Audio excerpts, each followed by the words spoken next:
Hi, this is John. Most of you know me as Tomato Dragon on DA, and this is my first tutorial. And I'm going to be discussing one-point perspective. First thing I do is draw a horizon line, or the camera line. That's pretty much where the eye level is. You pick a point, and then you draw out your perspective grid from that. As this has been done already. I've edited this video, so that's how the grid got drawn so quickly. After that, then you just start. Just going to draw a simple cityscape. You just start using the perspective lines as a template. I'm really slide this, even though this is a sketch. This is pretty much how I do finished pieces too.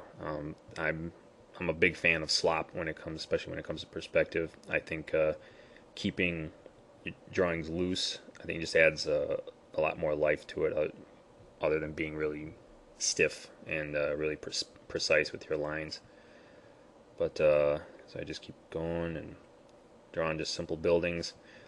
One thing with perspective, when in reference to the camera line, again, it's usually called the horizon line. I call it a camera line because of all the 3D animation work I use, I like to think of each scene that I draw as kind of like setting up a scene like in a movie set.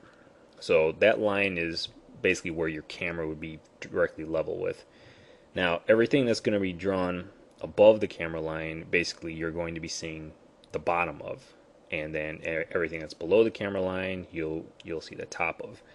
So as you're watching, as this picture starts to unfold, you kind of see what I'm talking about when I start drawing in little figures just for reference and everything. Again, I just put the dot right in the center. You can put the dot anywhere you want on the line, depending on what kind of mood or the type of setup for your scene that you're going for. Again, really, really sloppy, really loose.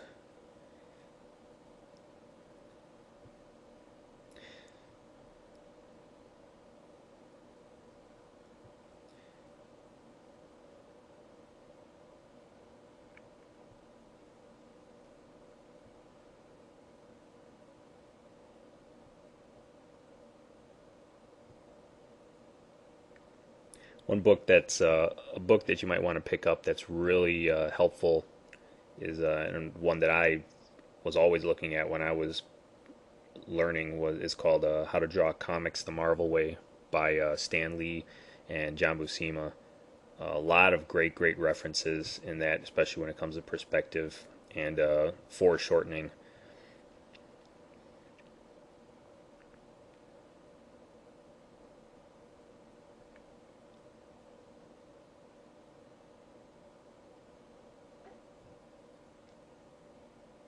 One little trick that I do, um, this doesn't have to do with perspective, but it has to do more with things in the foreground and objects that are further away, is things in the foreground I tend to make much more darker or a lot thicker lines, and as you move away into the distance, I try to lighten it up, just to kind of puts that effect of atmosphere between you and distant objects.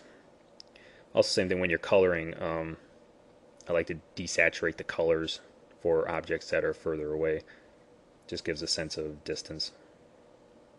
So, anyways, this city's coming along.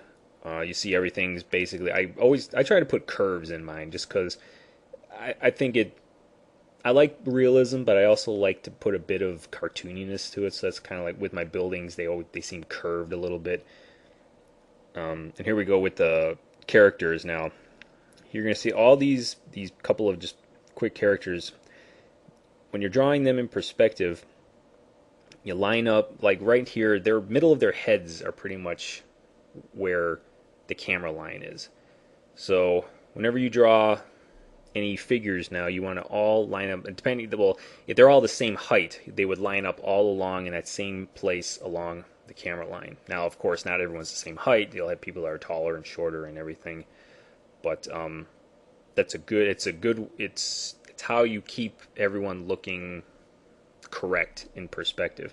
Now you're gonna notice I kind of screwed up though on the doors of the buildings, but hey, what are you gonna do? I'm only human. But anyways, and if you had a camera, if you had a scene where maybe you were looking down in down upon this cityscape, still everything would line up. You'd line your figures, their heads, the doors. You got to just kind of think of everything as being to scale.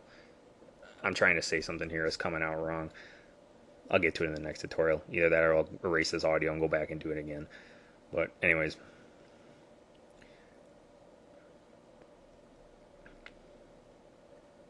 So you drew another little dude there. All the heads are kind of somewhat lined up. The guy in the very, very foreground, he would be taller than the two guys on his right. He's just a little bit taller. He's about maybe the same height as that little dude on the left.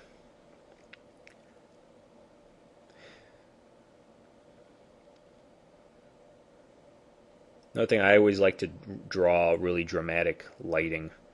Um, Especially, I always like black and white drawings. Especially Frank Miller.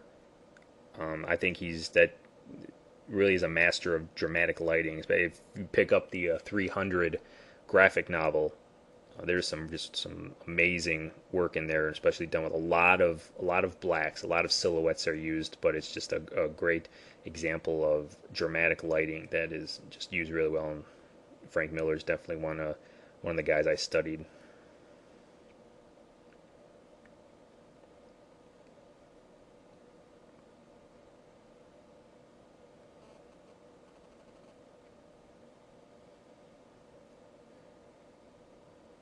This program I'm using, it's called Sketchbook Pro. I don't think I've said that yet.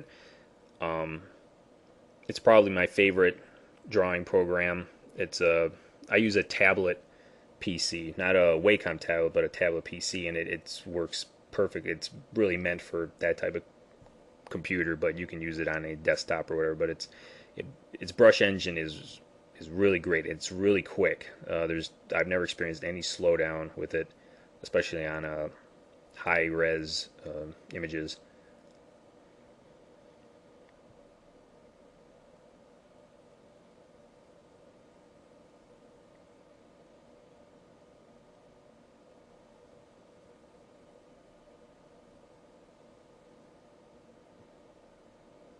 I also like drawing clouds, cloud formations, and I'm gonna have another tutorial for drawing clouds and also explosions. The lighting, I really like drawing them a lot. You can get some really, really great lighting effects in clouds and explosions just because of all their shape and the dynamics of them.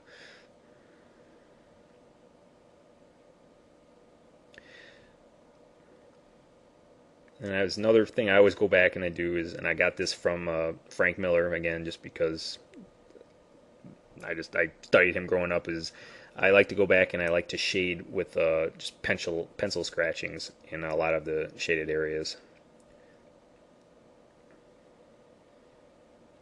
Sometimes I tend to go a bit overboard.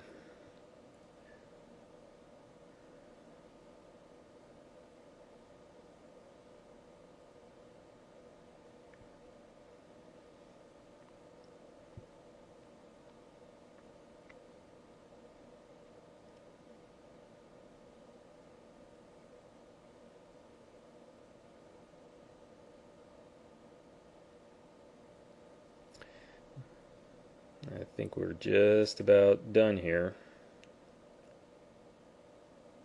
But hey, our first tutorial, it's coming to an end. Hope you liked it. That's pretty much how I work when I'm drawing in perspective. I'll get a 2-point and 3-point perspective tutorials coming up for too much longer. A couple more little squiggles there, supposed to represent windows.